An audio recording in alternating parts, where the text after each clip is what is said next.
When I invite the officers, they come to me, they are told, if we remove the deputy governor serving. So why did you find yourself in the deputy governor's office? They even time who stayed for how long in that office. I'm not begging to be in this government. I'm there in my own right as a deputy governor, qualified and allocated that position by the laws of Kenya. It is not by intimidation to me or by anything else that will make me do the work.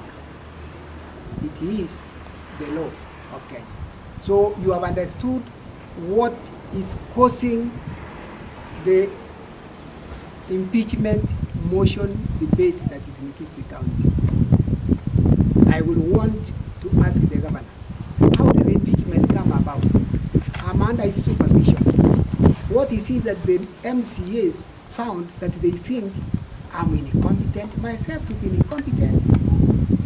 A person who has led in this country as civil servant, a person who has been a member of parliament, I've chaired the health committee of parliament, I've been the chair of parastatus under the previous regime of government twice, and you believe I'll come to the county and become incompetent?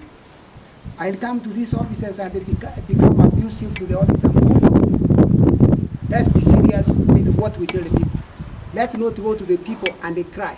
The current scenario is take Monda's name to public participation so that we drag his name through mud. And everybody will hear Monda is so bad because it will be a campaign time to campaign against Monda. So that when it comes to the house, everybody will carry it along. Monda has wronged the government and the laws of the country. That it is a matter of time and the truth will come out. I will stand to make this statement again and again. Even if I'm removed, I'll continue talking about Kisii. I'm one of the Kisii people. Nothing will stop me. I'm a leader in my own right. I did not come here as deputy governor, as a beggar. Let everybody understand. Thank you very much.